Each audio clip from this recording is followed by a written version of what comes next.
What's up, guys, and welcome back to the Dual Sense podcast. This is episode number 92. I'm one of your co-hosts, Jason, and I'm joined as always by your other co-host. Jada is bald and shit. Also, also known as Travis. It's a great Zencaster name this evening. Travis Que Bueno. Cheese. Cheese good. Queso Bueno. Oh, nothing. I was reading about this new restaurant that opened up that I sent you a link from. It's called Sports Bra. It's a sports bar that only shows women's sports. Oh, well, that's interesting for sure. Yeah, I mean, my first question was, do they show enough women's sports? I mean, what do they show when they're not on? Would be my question. Right. My second thought is, when does it close? Yeah, how long is it going to last? No offense. Yeah. So they'll literally never put on a men's sporting event. That's what it says, which is the opposite of inclusion, which, you would assume they were trying to do there. I'd like to point that out. Now, as one person in the comments said, would you go to a Thai restaurant and complain they don't have enchiladas?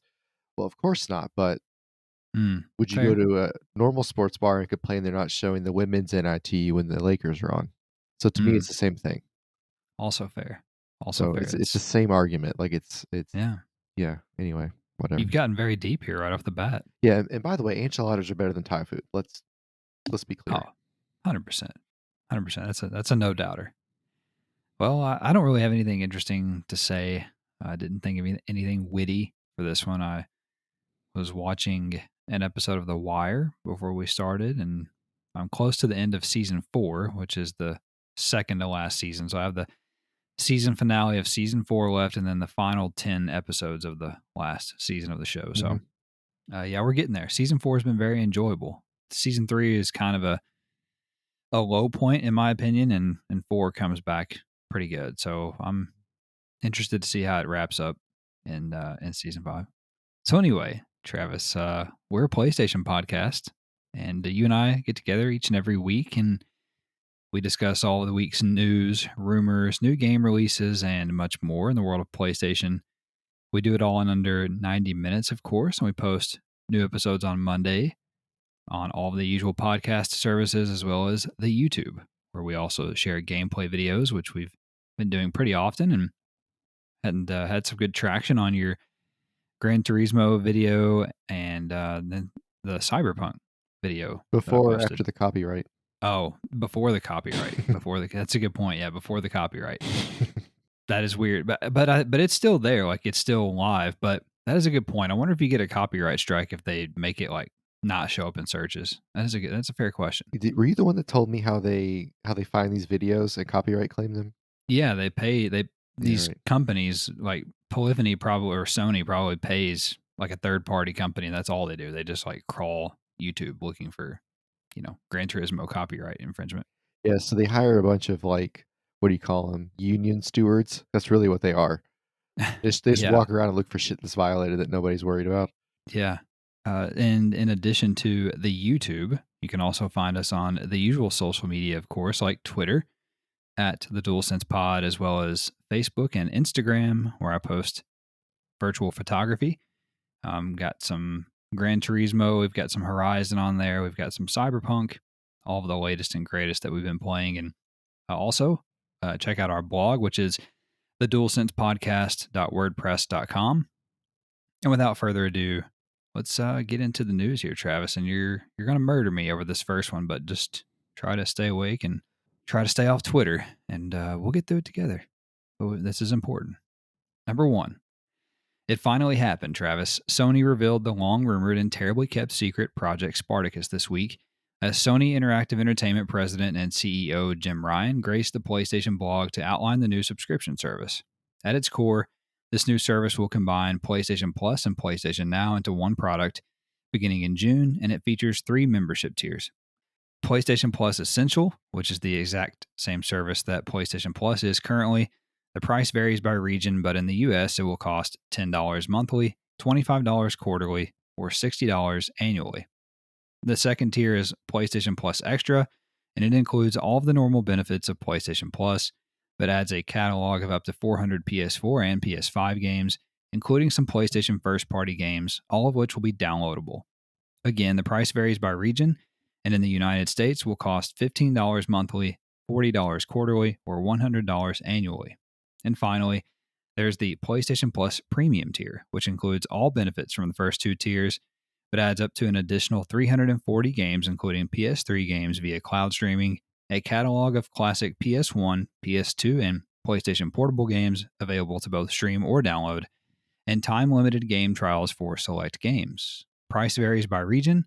In the US will be $18 monthly, $50 quarterly, or $120 annually. This means that every generation of PlayStation hardware is included in the service in some form, except for the beloved PlayStation Vita, which likely is due to the handheld's touch controls. Users who live in a market that does not support PlayStation Now streaming will get PlayStation Plus Deluxe, a modified version of the Platinum tier at a lower price. Ryan also revealed that, as expected, no day one first party releases will come to the service, but he did share which PlayStation Studios games will be available at launch, including God of War, Marvel's Spider-Man, Spider-Man Miles Morales, and Returnal. Once the new service launches, PlayStation Now will cease to exist as a standalone service, and anyone subscribed to Now will automatically be placed in the PlayStation Plus Premium tier with no increase to their current fees until their next renewal date. Ryan also said that Sony will roll out the service in phases in June, starting with the Asian markets, followed by North America, Europe, and the rest of the world after that, with the goal to have most markets live by the end of the month. In a post-announcement interview with GamesIndustry.biz, Ryan once again reiterated that bringing PlayStation Studios titles to the service day one is simply not feasible in Sony's eyes, saying, quote, "Putting our own games into the service or any of our services upon their release, as you well know, this is not a road that we've gone down in the past, and it's not a road that we're going down with this new service. We feel if we were to do that with the games we make at PlayStation Studios, that virtuous cycle will be broken. The level of investment that we need to make in our studios would not be possible, and we think the knock-on effect on the quality of the games that we make would not be something that gamers want." End quote. However, Ryan was quick to add that things could always change, adding, quote, "The way the world is changing so very quickly at the moment, nothing is forever. Who would have said even 4 years ago that you would see AAA PlayStation IP being published on PC?" End quote. While the monthly prices have come under some criticism this week, as the highest tier of the new service will run $18 per month, Ryan said Sony wants to compete on annual pricing, telling Games Industry, quote, "It is a fact, for our services at least, that the great majority of people subscribe through a 12-month subscription. It's more than 2/3 who subscribe that way. We think, for what people are going to get, this is a terrific value proposition," end quote, in reference to the $120 a year for the premium tier.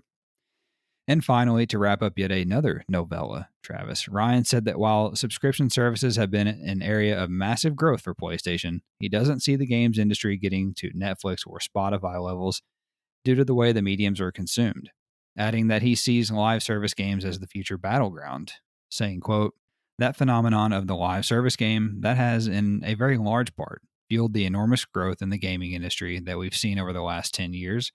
I think that trend towards live services will continue, and if you look for a model in our category of entertainment which supports sustained engagement over a long period of time, live service games arguably fit that bill better than a subscription service." End quote. All right. So a lot there, but it's all the info on Spartacus and some insight into how we got here and the future. So what do you make of any of this? If you've listened to other episodes, you've heard us talk about the three tiers, we thought they would look like, what we thought they might cost, and we were in the ballpark on all of those things. I could say Mm-hmm. for me personally, it completely depends on what the catalog of games is as to which tier I fall in. Yes, I can afford the most expensive one. Yes, that is a luxury that some people don't have. I understand that, but even $60 a year to play online with your friends is it's not that bad. It's one game, and Mm-hmm. most of us as gamers take a flyer on a couple of games a year anyway. So if you look at it that way, just don't take the flyers, right? Mm-hmm. That's the easy way to look at it. I would like to point out that last quote, thinking of the live service as the same level as a Netflix or Spotify in the way you consume the game, actually makes a lot of sense to me. I hadn't considered the live service type model like that before, but Mm-hmm. it does seem to fit that pretty well. Just the you know, of course, you know, you might play a live service game for years, but you consume it in a way that's similar. It's like a quick consumption, right? That model doesn't work for the types of AAA games you typically see out of PlayStation. So, one thing I would like to point out was if you're hinging buying this or rating its value based off of the idea that we have to have AAA games from PlayStation immediately on the service day one, I think that you're an idiot, that you don't understand how this works. Mm-hmm. It doesn't make sense for them to do that for multiple reasons. Reasons he just said here about the level of investment they need, wouldn't be possible to knock on affect the quality. All of those things are true. But also, you know, like we said before, Microsoft is a big enough company on the back end that they can eat those losses and hope that eventually it lets them beat their competitor out so then they can recoup those losses in the future. That's something that we've seen other, well, for lack of a better term, other monopolies do in other businesses. We've seen railroad companies do that, light companies done that, you know, in the early 1800s, that type of thing. So that is a model that has worked in the past. That's kind of what Mm-hmm. Microsoft is doing. PlayStation can't do that because one, they can't afford it, but two, they don't need to. Their first party Sure. games sell like hotcakes. And look at Spider-Man Miles Morales. It's sold so many copies. So is Ghost of Tsushima, Ratchet and Clank, Horizon. They sell. So it's like, why do that? Why put them immediately on this service? You're just losing money. Like it's kind of stupid. Now, if they don't sell Yeah. like that, then it would make sense. But you know, it's asinine to expect that, as far as I'm concerned. So that is a point I would like to get across. Another point I'd like to make, and I sent you this graph earlier this week. How many people do you know with Paramount Plus? Only myself until about a week ago. Exactly. How many people do you know with Netflix? Oh, everybody. Game Pass subscribers on Xbox are less than Paramount Plus subscribers. Yeah, that's astonishing. That I think that tells you a lot. There's nothing there. Like there is nothing on Paramount except for what? Yellowstone, and it has more subscribers.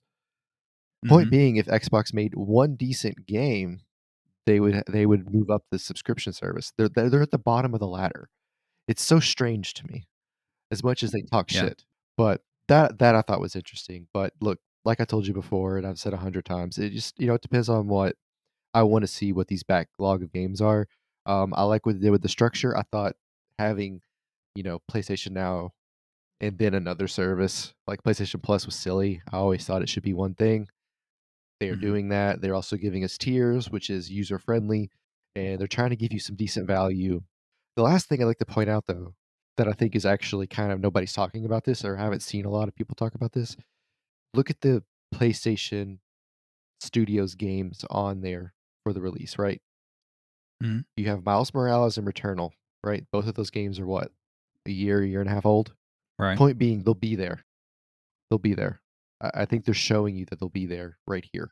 Right. It's not going to be day one. It might be day 366, but it'll be there. So I think that's Yeah. a thing to keep in mind. Yeah. Well, you've given me a lot to unpack here. So let me pick up with follow-ups to some things that you said, and then I'll give my overall kind of impressions of the service itself. So to your point about Returnal and Miles Morales, Returnal is the most recent of all the games listed there, and then Miles Morales, you're right.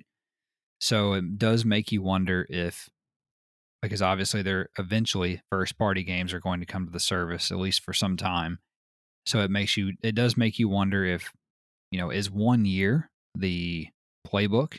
After games have been on the market for a year, they're going to come to the PlayStation Premium service. Is that the case? Very possible.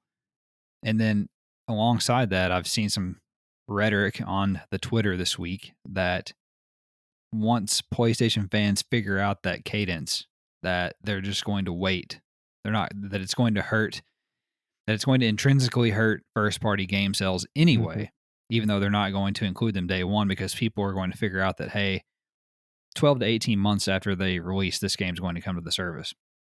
My argument for that is that while, yeah, I'm certain that if that is the case, that there will be some people who are perfectly fine doing that. There are going to be people who are perfectly fine waiting 12 to 18 months to play Horizon Forbidden West or Gran Turismo 7 and so on. There will be those people, no doubt. But I would counter argue that the people who are going to have the PlayStation Premium service are your most dedicated and hardcore fans, and there's not a fucking snowball's chance in hell that those people are waiting 12 months to play Right. any of those titles if they're Yeah, interested. it's like waiting on it to go on sale to me. Yeah, I'm not waiting a year to play Horizon Forbidden West. Now, I might wait a year to play Gran Turismo 7 on there because that is not for me anyway. But if it comes in a year, then sure, I'll give it a shot. Okay.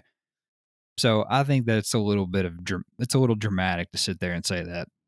To your other point about Xbox and kind of competing directly with Xbox and Microsoft, one of my points online this week was that people need to understand that if Xbox could do what PlayStation and Nintendo can do with their first party games, meaning release 3 or 4 a year and they be extremely high quality and they sell tens of millions of copies, Xbox would do that and not, and then and let me back up and do that and then not put those games on some type of subscription service day one.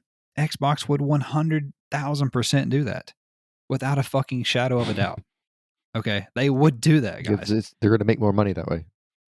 Yeah, and I'm not trying to be I'm not into the console war and whatever. Like just play whatever you want to play and enjoy it. But like just miss me with that bullshit. Okay? They would 100% prefer to be Nintendo or PlayStation. That's just the truth. Now, they're not. They can't be. So, circling back here. In order for Xbox to maintain pace, to keep the market share that they have, they almost have to guerrilla warfare this shit. And what I mean by that is that they have to try to get PlayStation and Nintendo to meet them in the mud. It's like that movie The King on Netflix where they try to get the soldiers in the valley that's all muddy and wet and marshy because that's the only way that they can beat them because they can slow them down and they have no armor on and the French have all the armor on. It's just like that because if they can get Sony to take a hit and just eat shit, hey, I rhymed, on by somehow one day putting their first party games day one on the service, then they know that they've got them in a Yeah. way. Does that make sense? Because they know that that's not sustainable Yeah, don't in go to a Vietnam. healthy way.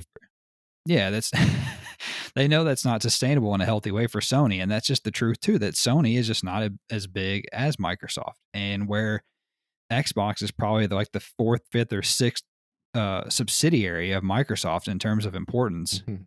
PlayStation is number one for Right. Sony. So that's all I'm going to say is that we knew this was not going to happen from everything that had been reported, that we weren't going to get releases day one. We know that it's not feasible based on economics for PlayStation. Mhm.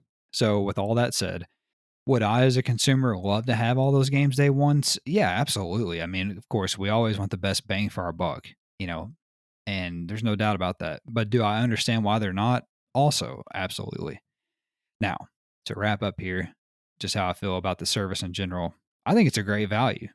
I saw a lot of people because of the lack of day one games really kind of put it down and not to see it as a lack of value or a negative value. And I just disagree with that because, especially as someone who is already subscribed to PlayStation Now and PlayStation Plus, $120 a year on their own, they're going to keep me at that same price point and give me more benefits. They're going to give me more games, including now PlayStation 5 games, which we weren't getting on PlayStation Now before. And they're also going to give me classic games if I want to play those PS1, PS2, so on. So I don't know how you can look at it and say, if you're already doing this, that you're not getting an added value. And even if you weren't doing it, if you just go dollars to dollars, it is objectively added value from where we were. So I just don't get that. But I'm excited for it in a way. It is, it's a incremental step up, I guess. It's not a gigantic leap of, what we're getting out of this service, but it's an improvement, no doubt. So I think that's fine, and who knows what it'll look like in 4 or 5 years. Like Jim said, things are changing all the time. Number two, early in the week, there was an abundance of rumors and reports alleging a massive week of PlayStation news. And while we did get the official reveal of Project Spartacus, we wouldn't quite call that massive. However, Kinda Funny Games' Greg Miller, who was one of the insiders fanning the flames this week, said on his YouTube show that there are two other major developments in the works. a PSVR 2 closed door media showcase, and an acquisition announcement. Miller didn't say if the acquisition was of a developer or a publisher, but did say that it is quote unquote really big, according to his sources. He went on to say, quote, "So we're sharing information here, but I've heard from two separate sources, one of them being a pool of people, that it's big, that it's really big," end quote. So a little bit less of a novella here. What do you make of this? What can you make of it? I mean, I feel like, see, I hate the media because I feel like they just, like, again, like you said, they're just stoking the flames about all this shit. It's a big week. It's a big week, and nothing happens. That happens a lot. Also, like, it's really, really big, guys. It's really, really big, and then they're gonna turn around and tell me that they made Sly Cooper. That's not really big. Right, right. Spare me. I'll be surprised if it's really big. I'll say that. Or they'll be like, it's really, really, really big, and then they're gonna buy what? What are they gonna buy? What is left for them to buy? Yeah. Kojima?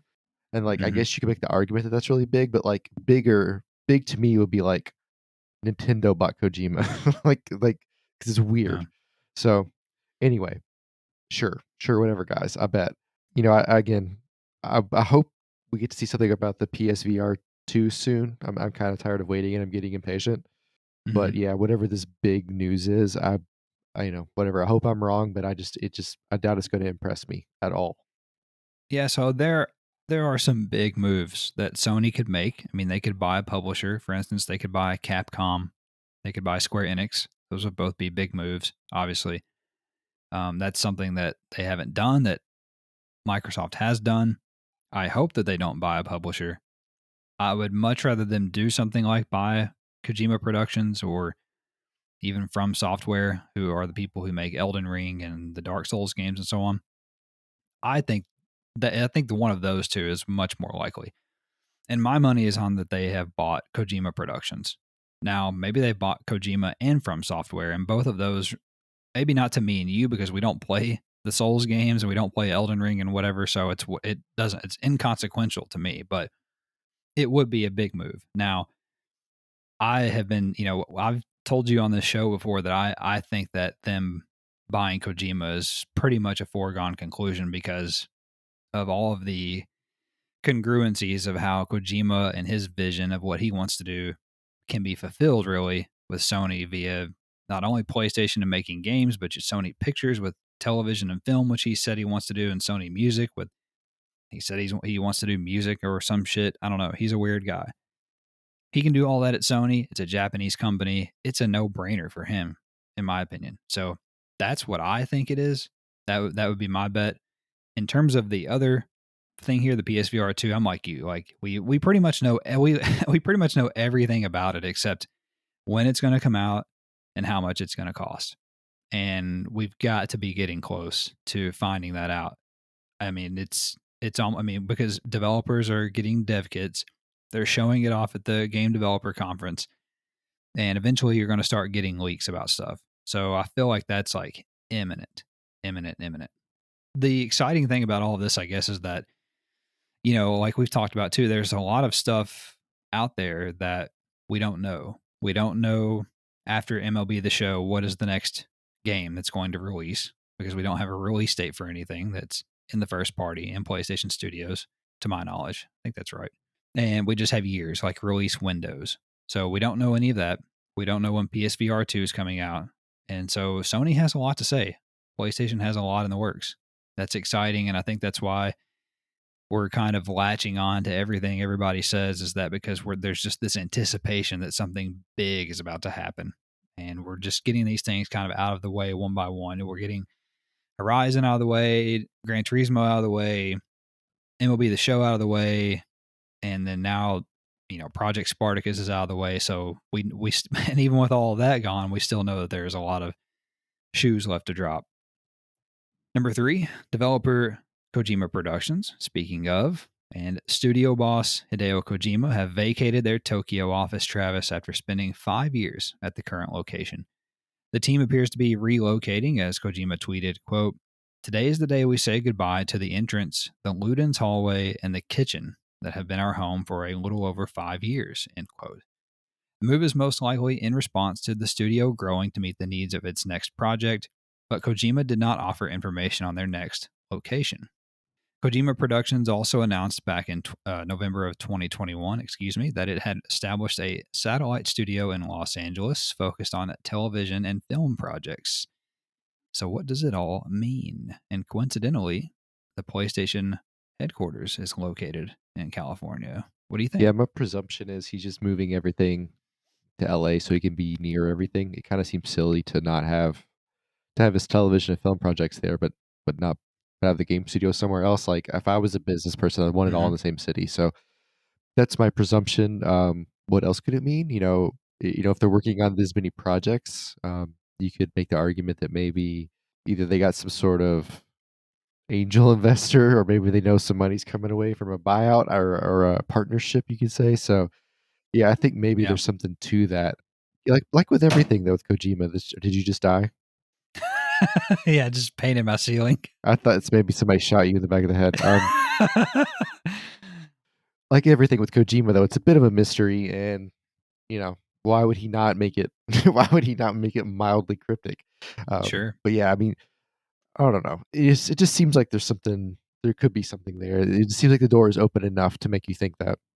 Yeah, I think you have a good theory there. I hadn't considered that possibly he could go to Los Angeles. He did tweet something the other day that it's difficult to be in Japan and working with people primarily in California. He said something like that on Twitter. So that is interesting for him to say.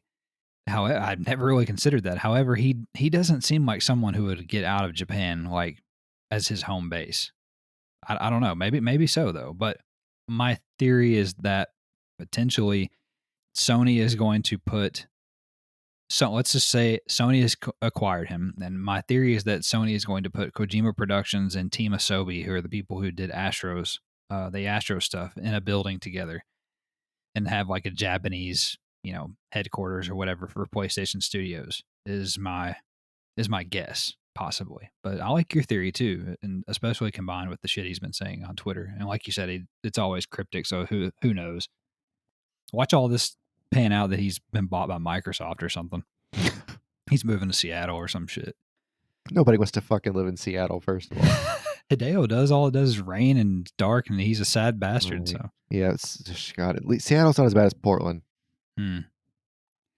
Number 4, recently acquired PlayStation studio Firesprite is working on a AAA horror adventure game, according to not a horror adventure game, according to a new job listing You on just the roam studio. around looking for dick.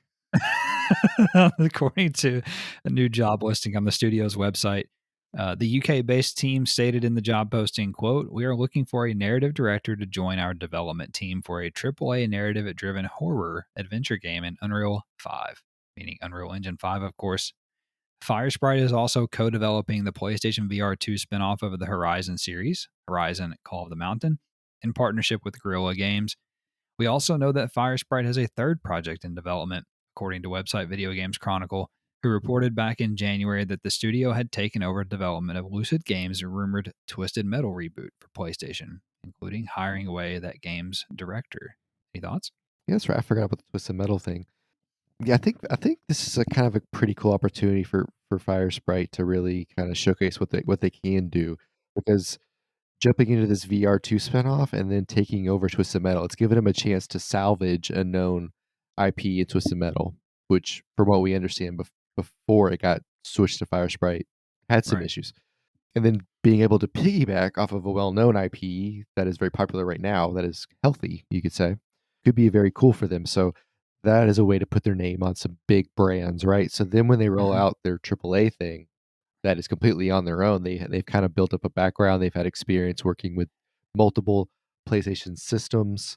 They are very familiar with the OS and all that fun stuff. So I think this is kind of like, most studios make a game, and that's kind of their first game or whatever, however you want to look at it, whatever I'm trying to say. But like this lets them kind of ease into it, I think, in a way. Like Hmm. I think it's kind of interesting. Like it's like a minor league tryout, or like an exhibition game or something. Right. This studio is very interesting to me for a couple of reasons. First is that Sony is trusting them with some big IP. They're trusting them with Horizon, and they're also trusting them with Twisted Metal. both of which are big.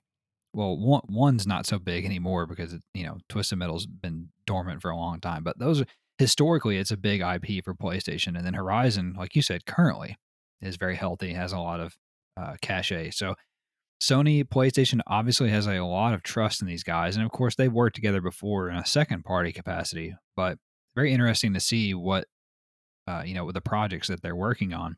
Also, the other interesting thing about them is that, like we've talked about on the show, they are one of the teams that is working on 3 projects simultaneously. And if I remember correctly, their staff count is over 300 employees. So that checks out. Like we've talked about before, I think that's like Naughty Dog, Firesprite. Who else is probably Gorilla? I think has 3 projects going on, and maybe one other.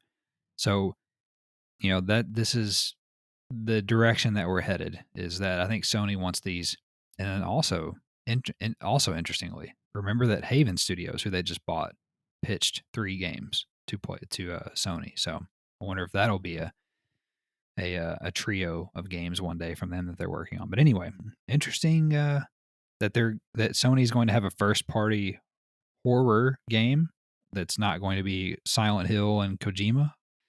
I don't know. We'll see. I'm not going to play it if it's a horror game. So, but whatever. Good on them. Number 5, a shift in operational strategy at Sony Interactive Entertainment has led the tech giant to lay off at least 90 employees at its North American offices, according to website Axios. Numerous sales and marketing positions were eliminated and went into effect this week as the PlayStation division is shutting down its merchandiser team in the United States. Axios said these positions involved, quote, going to retail stores to prime them to sell PlayStation products and ensure staffers were knowledgeable about them, end quote. PlayStation is also cutting several retail marketing positions as part of the move.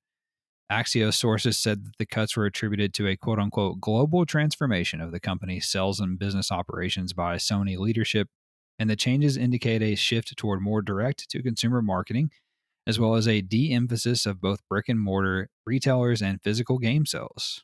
It's worth noting for context that in the last fiscal year, Sony reported that 65% of its game sales were of the digital variety. What do you think? The first thing I like to point out, imagine yourself, or hell, imagine me. Oh, I imagine myself a lot. You're, You want me to imagine Okay. you're a late teenager, young adult. I'm working at, like, let's say GameStop, Walmart, Target, and some Uh-huh. asshole comes in to enlighten me about Elden Ring. I don't fucking care. Okay, first of all, if they come in here to buy Elden Ring, they don't need me to convince them at all. Mm, So, like, these jobs don't even make sense to me if that's what they're right. doing. You need to go educate us about this. About what are you talking about? Like, my generation, our generation, like, we do our own research, we find out the own shit, we'll watch videos, sure, we'll read articles, whatever. Like, I'm not expecting a guy at a brick and mortar store who makes $15 an hour to know about a 4K television. But we used to live in that world, if you remember, though. Like, that used to be like you went to Best Buy or H.H. Gregg or whatever, and you expected to, Right. find someone knowledgeable about that stuff. But not anymore because we have the internet now and cell phones. So, but continue. Yeah, exactly. So, like, it's like a dying thing. It's like a traveling salesman almost. Like, you know, Right. I don't need you to come bring me a vacuum and let me look at it. Like, I can do my own Yeah. research and buy it off Amazon or whatever. So, like, Mm-hmm. I guess that's an easy way of saying what I was trying to say, but I'm all worked up today. That's a valid point. So, like, yeah, I mean, of course, we're going direct to consumer. We saw that anyway.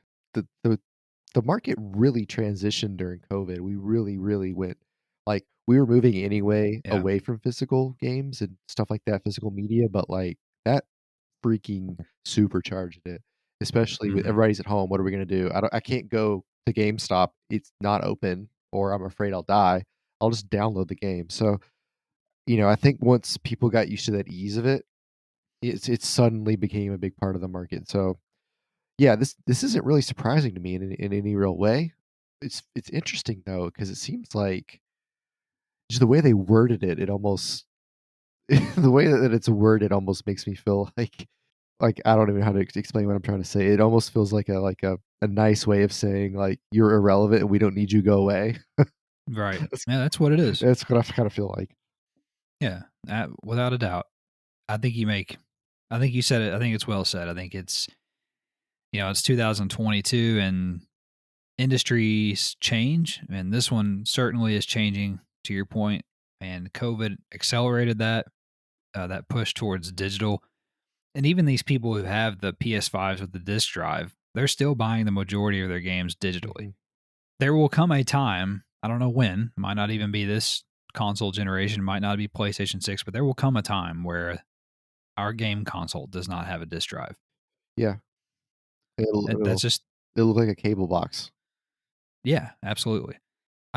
This, first of all, I'm never an advocate of people losing their jobs, okay? And I'm not saying that they certainly didn't deserve it, but sometimes you become redundant, and that's business, Mhm. unfortunately. And I'm sure that these people were given some sort of severance package if they were laid off, and I'm sure they'll be fine because they have Sony on their resume.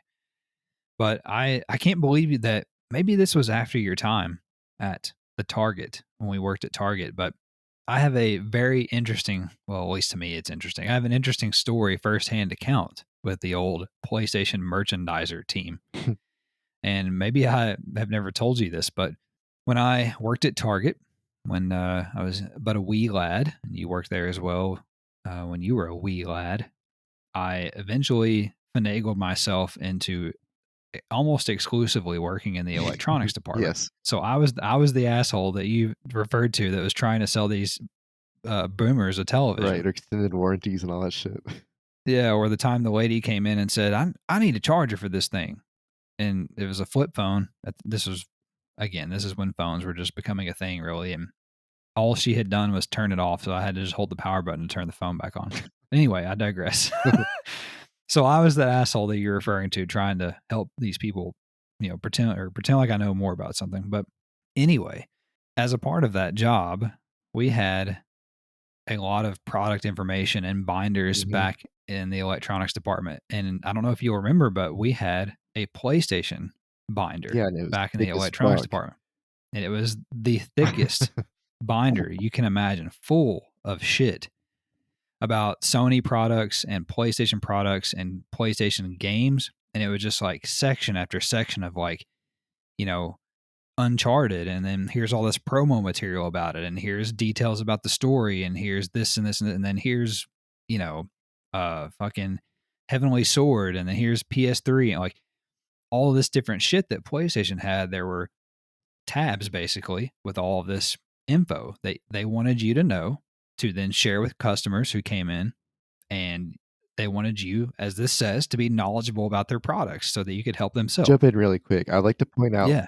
the reason I read that was because I thought it was interesting, not because I wanted to be good at Target. Absolutely.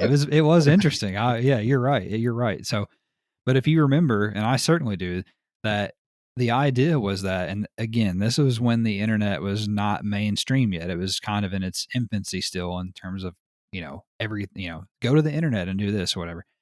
So the idea as us, that they call it like the PlayStation Retail Employee Incentive Program or something Oh, like that. yeah. Do you remember Yes. this? I And forgot about so this completely. yeah, so I actually, yeah, I haven't been on it in years, obviously, but I used to have one of these PlayStation Retail Employee Incentive Mhm. accounts, and I could read all this material that they provided us, and I could go on a website and I could take a quiz basically, and if I passed it, then I got points, and then I could then use those points to get PlayStation Mhm. swag. So at one point I had, and I'm sick that I don't still have it because you obviously could only get that shit probably through that, but I had like a lanyard and I had like a cup and like a keychain, and I think I had a fucking wallet or something like Yeah. weird at one point.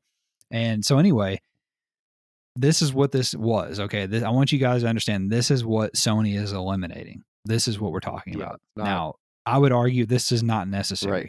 I also would argue that in my time doing that, I only saw our physical human being that was our rep one time. Okay, and I happened to be there.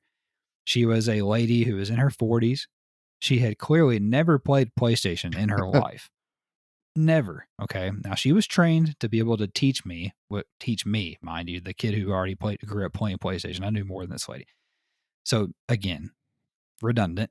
She had been trained to teach me how to sell PlayStation and Sony products. Okay, she came in one day and she updated the binder and she gave me a bunch of swag and a bag and all this stuff, which was nice. Pins and shit, all the stuff I was mentioning.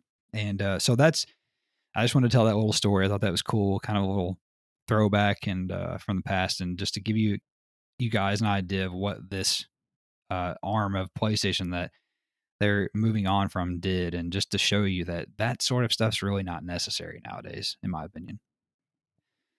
Number 6, in addition to the future iteration of PlayStation Plus, Sony also announced the April lineup of PlayStation Plus titles this week as well. Subscribers can claim online multiplayer heist game Hood, Outlaws and Legends on both PS5 and PS4. Platformer SpongeBob SquarePants Battle for Bikini Bottom Rehydrated on PS4. And deck building roguelite adventure game Slay the Spire on PS4. They also announced that Persona 5 will be leaving the PlayStation Plus collection on May the 11th, so be sure to add that to your game library before then. What do you think about the lineup? I mean, we talked before. Hood is pretty fun, especially when you got enough people to play with. It's interesting. I enjoyed it. I think you could get some. I mean, you could get some decent, fun times out of it. It's definitely worth a try. It might latch into you. Who knows? Of course, just SpongeBob. I'm sure that'll get a lot of downloads just because it's SpongeBob. Splay the Spire, I'm not familiar with, but I do know that you should get your pets splayed or neutered. That is oh, fuck you. I was like, I thought you were joking. It's a yes, I did type splay. Should be Slay the Spire. Good thing my brain auto-corrected it. Yeah, though. that's good. I was like, what is splay? Play the Spire or the Sire, whatever. Anyway, yeah, cool. Yeah, I mean, it's not bad. Look, it's not the greatest in the world, but Hood is fun. Like it's a decent time. Sure. Yeah, I would agree with that. I think it's an okay lineup. Hood is fine. It didn't really. We kind of got stale for us because I don't think we could ever win. I think we were just getting fucking ran. Yeah, we would always lose. We would get like one crank in. I remember we got to the point. Remember we could like. There was a couple of boards. I like to get more than one crank. There's a couple of boards where I like to get cranked in my uncle's Corvette. We got down to there's a couple of boards in a row where like they cranked all of them, and then we would get the last one and just win. Oh yeah, I forgot about that. That does make me. Yeah, that was fun. I will say, I'll give it that. So man, that makes me want to play it now. Yeah, so you're right because you can let the other team do all the work, and then you could just come at the very end and do like a couple of cranks, and be done. We've said crank. You know how it is to. You know how it is to just get a couple of cranks in and be done, right? 4-stroke gang. Mm-hmm. Yeah. All right. Number 7, Travis. We also have a bunch of news nuggets, and feel free to jump in here with me. First nugget: Uncharted developer Naughty Dog announced this week that its mobile game Uncharted Fortune Hunter has been removed from app stores, and its online functionality has been shut down as well. Players can still play the game in offline mode until it is removed from your mobile device. So basically, don't delete it if you want to have it. Website GamesIndustry.biz reported that the federal discrimination lawsuit against publisher Activision Blizzard is moving forward with a settlement agreement between them and the Equal Employment Opportunity Commission in the United States, and it will set aside $18 million for victims of the company's discrimination. So they can make that up in like 1 week on Call of Duty microtransactions, I think Tom Henderson said.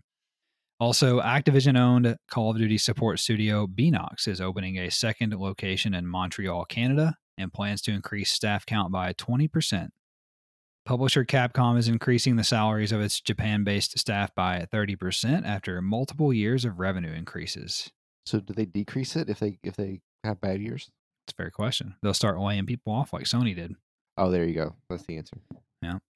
Also, Games Beat reporter Jeff Grubb says that EA Sports will drop the FIFA branding on its long-running football soccer franchise for this year's entry, and that it should be announced soon. The game will be titled EA Sports Football Club moving forward.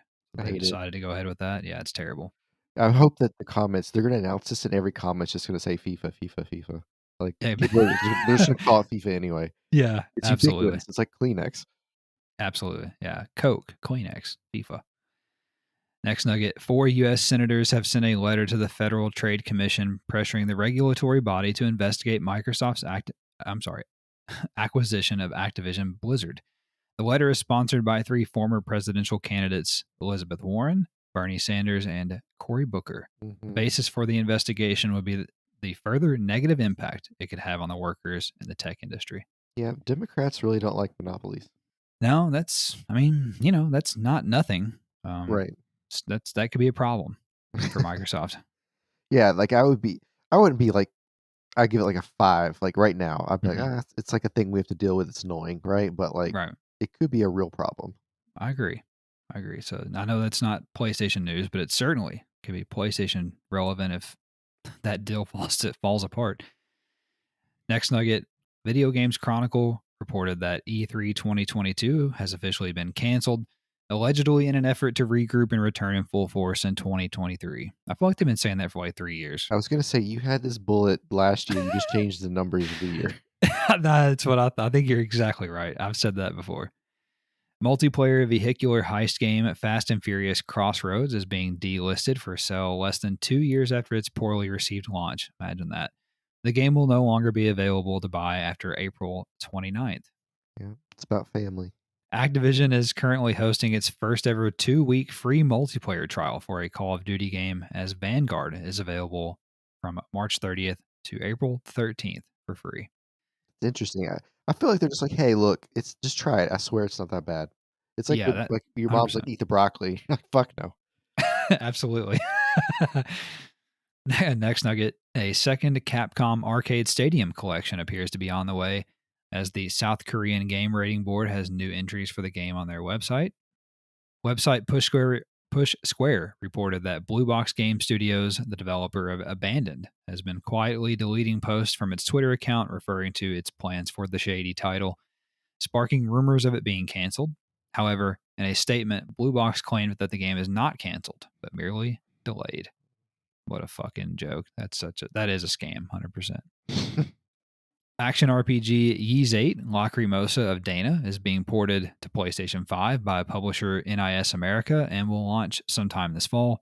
The title was originally a PlayStation Vita title before being ported to PS4 in 2017 and now PS5. Cross-platform game invites and a new season of content for Hood, Outlaws, and Legends are launching alongside its debut on PlayStation Plus on April the 5th. High-profile virtual reality enthusiast Bradley Lynch said that in speaking to VR developers, quote, the current consensus is they are more excited to make their games for PSVR 2 than any other upcoming head-mounted display, end quote. Who the fuck is this guy? I don't know. Never heard of him. Secondarily, are there even any other VR units in development? I don't know. Also, speaking of VR, developer In Dreams, who interestingly enough got their start working on content for PlayStation Home, announced that they are working on multiple projects for PSVR 2. Interesting. Mhm.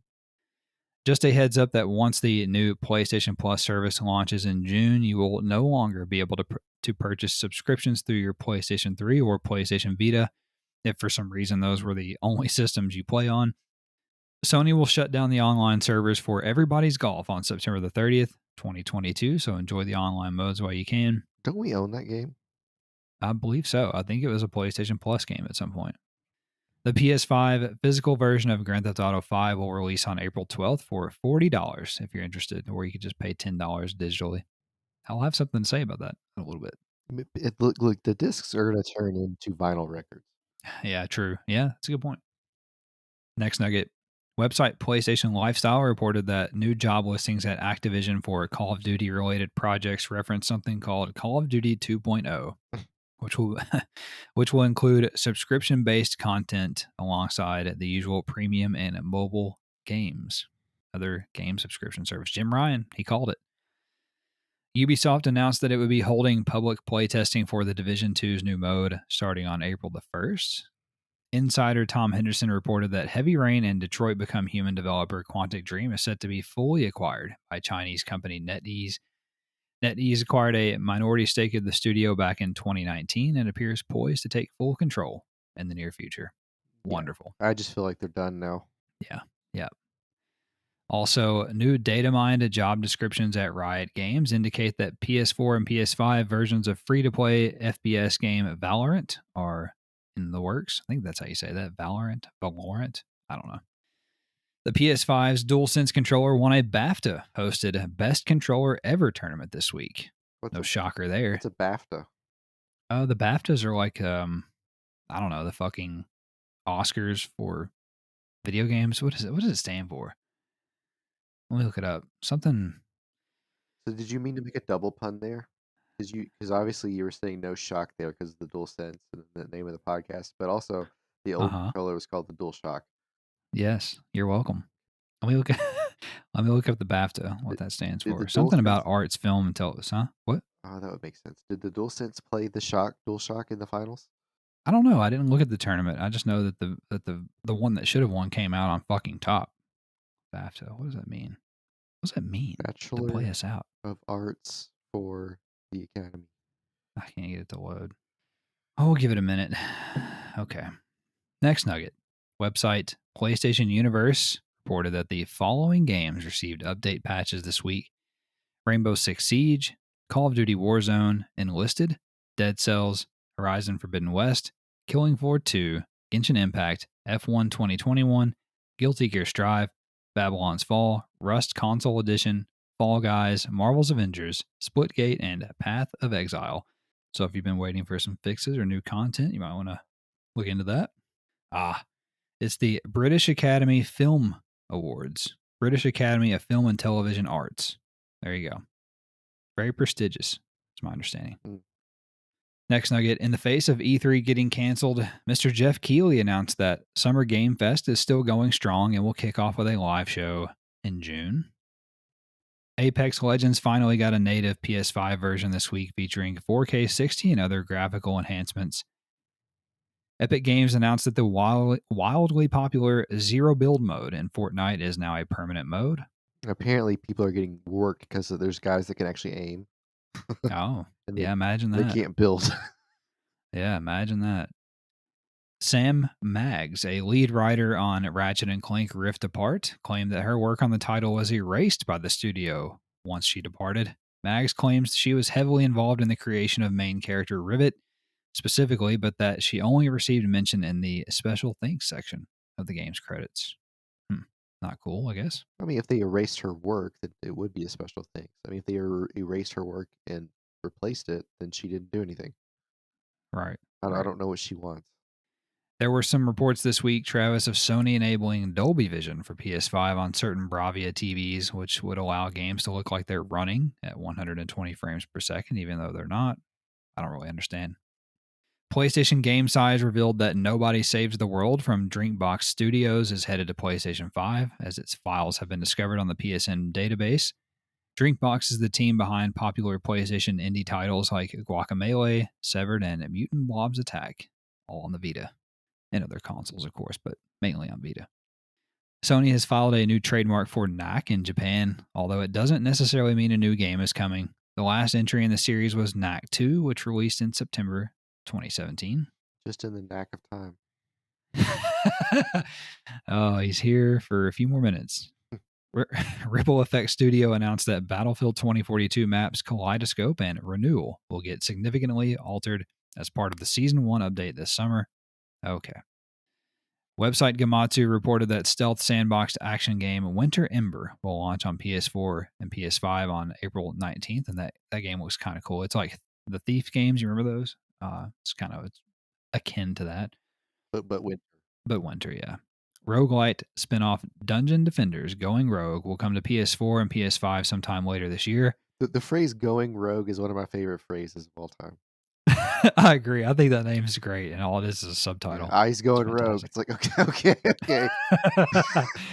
Also RPG One Piece Odyssey, based off the popular One Piece franchise, will come to PS4 and PS5 sometime this year. Metroidvania game Cathedral will release on PS4 on April 12th. First-person exploration game The Stanley Parable Ultra Deluxe Edition will launch on PS4 and PS5 on April 27th. Action adventure Match 3 first-person shooter Macho will launch on PS5 sometime this year. What's Match 3?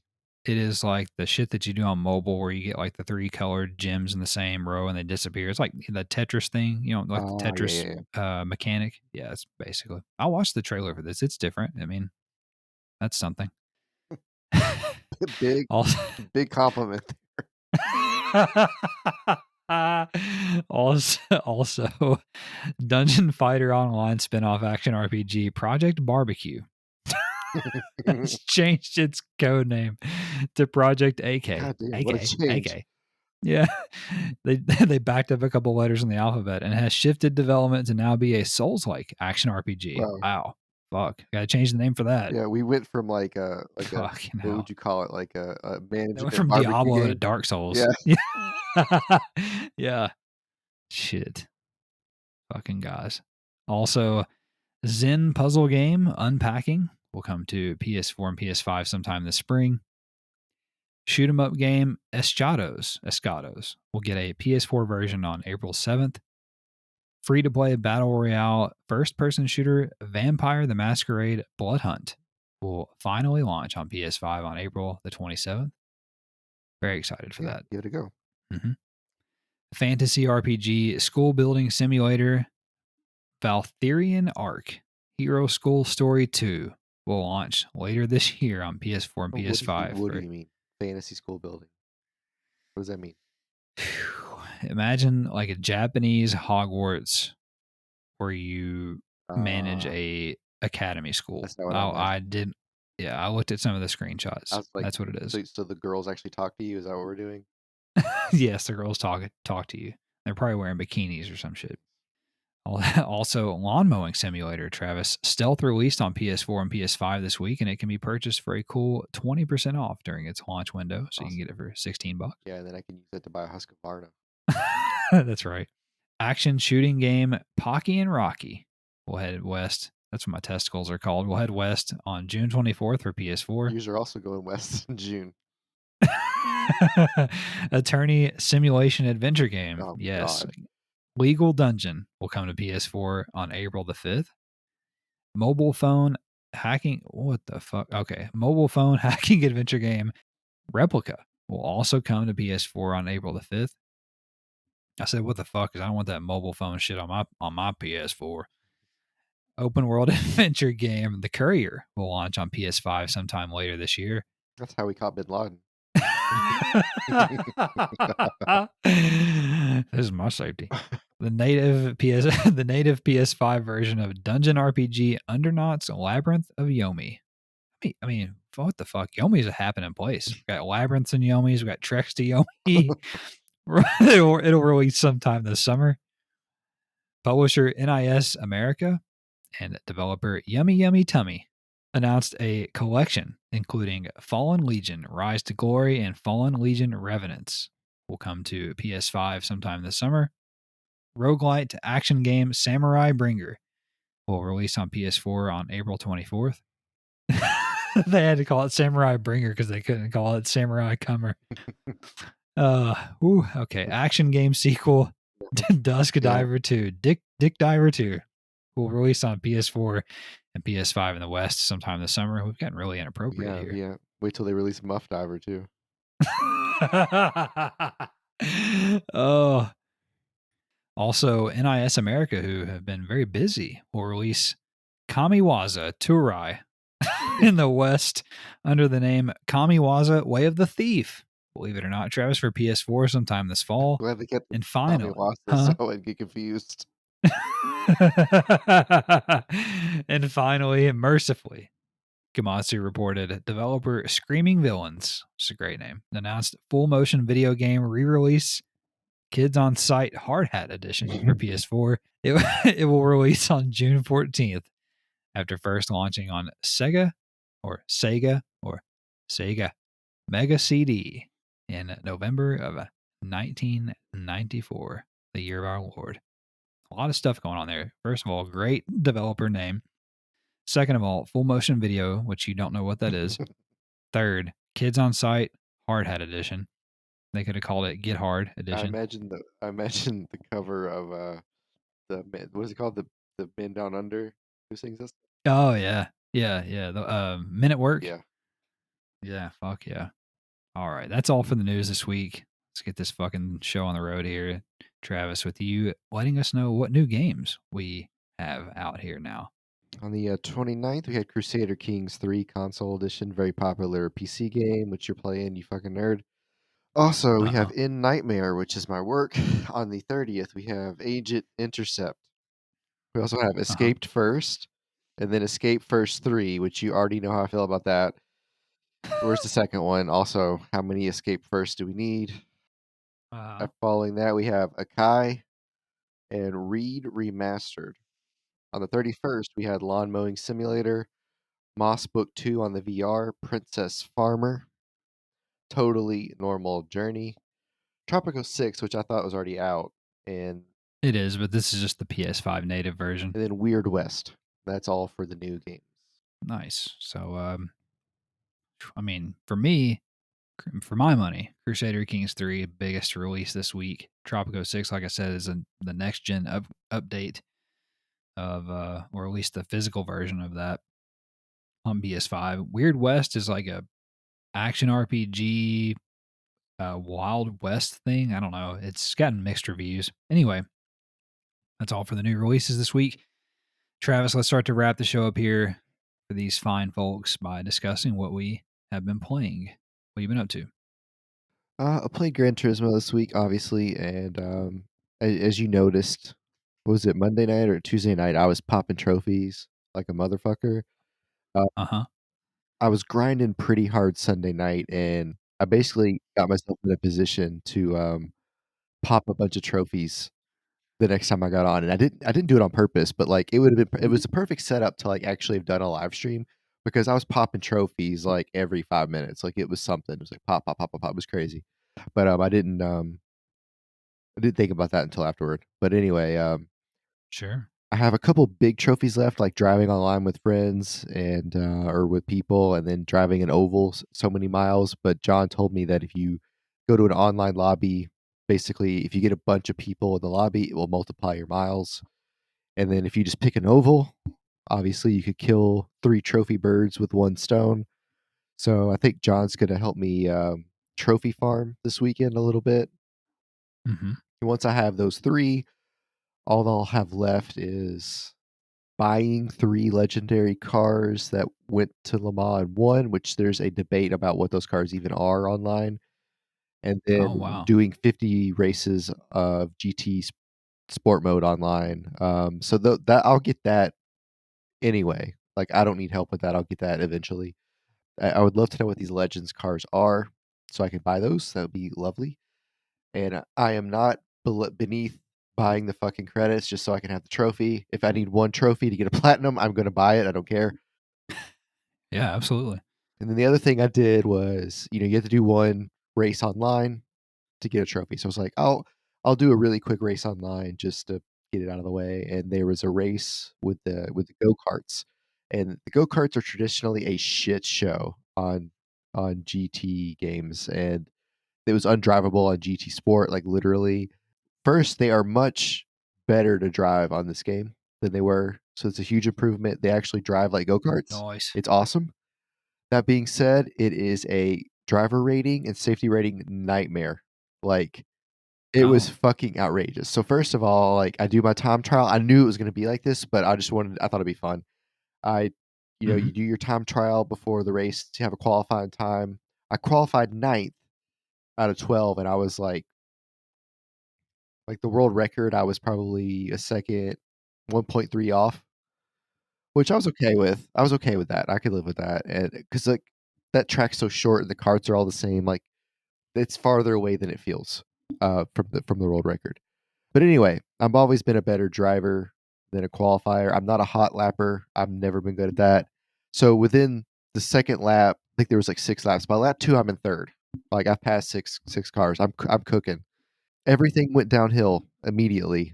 A guy pit maneuvered me through the chicane, not on purpose. It happens. In those carts, it happens. So I did a 180, fell back to ninth. Then I spun myself out trying to catch up, which put me in 11th. Mm. And then I got passed going into a turn, and the guy stopped on the apex basically, which I wasn't expecting. I then punted him into a wall and got a 2-second penalty. So came in last. Um, it, I it love was an it. absolute disaster, but I had a blast. I love it. So whatever. But yeah, that was all I did. So yeah, my plan this weekend is to get those 3 trophies I could get, and hopefully we'll get that update soon that expands the legendary car market so I can actually get that other trophy. Yeah, so I've been playing Cyberpunk 2077, more of that. I'm still really engaged in that, and the game is quite good.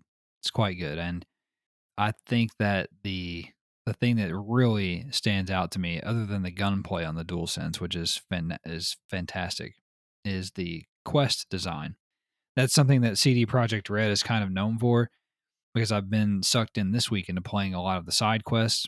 Haven't really progressed at all in the main story this week, because all of the side quests are really cool. Like, I'll give you the premise of one that I played last night. So, long story short, there's a man and a woman who, Love each other. I think I'd already yeah, they love each other. And when a man and a woman loves each other, Travis. No, I think I told you at lunch the other day, actually, that I was doing a mission that the mayor had been murdered Yeah. and I was investigating who murdered the mayor. So those people called me back for another mission, that hired me to investigate the mayor's murder. So the man in this marriage is running to replace the dead mayor, and they said that someone had broken into his house and he got up in the middle of the night and shot at him, but there's no evidence of it, but he knows it happened, and so on and so forth. So anyway, come to find out that there's whatever political party that they're running mayor for has put them up in this penthouse, and the penthouse has like a built-in hidden security room. They've been being monitored around the clock 24/7, and they've been injecting nanotechnology in their brain basically to change their personality and their beliefs and the thing. Yeah, to change their personality and their beliefs and the things that they like and this and that, to make basically like the perfect political candidate for the party. So they've been getting mind controlled. And so anyway, just really interesting, like, stories, well written, and so that's got me kind of sucked in. I'm really enjoying playing that still. I'm over halfway through the game, and hopefully I don't know. It'll probably be a few more weeks before I'm done with it, but still, yeah, still enjoying it quite a bit. And then I played some Crusader Kings 3, as you mentioned. I picked that up. It launched on Tuesday. As you know, I'm a big strategy management game nerd, and I posted what I hope will be a first episode of my journey with my first playthrough of the game. I'm still trying to figure it out, and I knew going into it that it was going to require some patience just to learn all of the different systems and the things that are going on. But what I'm also finding out is that, you just got to play the game too, because if you try to sit and learn everything and obsess over knowing everything that's going on, and you're going to miss out. So I think that some of the beauty of the game is when things come crashing down on you because you didn't account for something, or you didn't realize something was about to happen or whatever. So I am trying to figure out, the basics and whatnot. But that game is, like I said on the video, it's a mile wide and a mile deep, and you can get as far into the weeds as you want to. And I was texting with you, and I kind of compared it to, it's like a very adult, intricate version of Risk, is what it is, and I'm into that. I'm very into that. So I on the video, I was having trouble trying to figure out how to declare war. There's a couple of assholes in Northern Ireland that Shock. have a have a territory that I want, that Daddy wants. So I got to figure out how to declare war on them. I have way more soldiers than they do, by way of alliances through marriage, through some strategic marriages of my children. I'm marrying everyone off to get more people in my I love army, it and so much. trying to get, women that are, very fertile, that are going to give me some grandchildren so that my dynasty lives on, whatnot. And again, I'm just getting into this, so there's a lot that I still don't know, but I did read in one of the reviews, because it has like an 87 on Metacritic right now.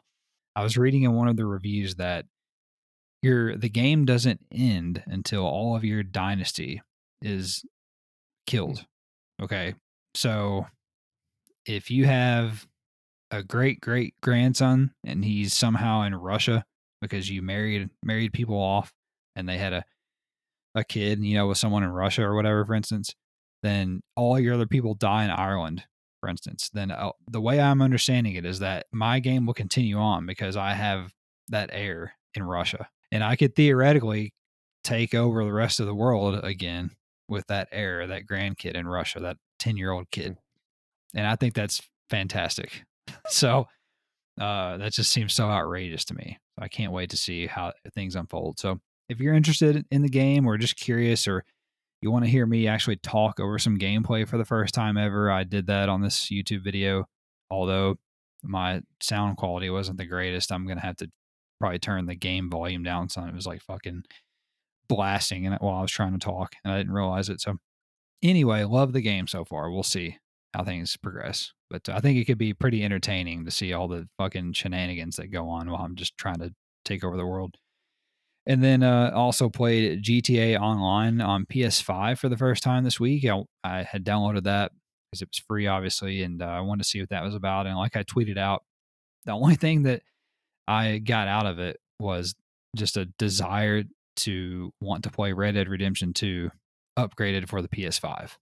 And that's what my heart really wants, is to have my favorite game brought into the new age. And I don't know if it'll ever happen, but GTA, it's fine. As you say, it's just fine. Like, I don't know.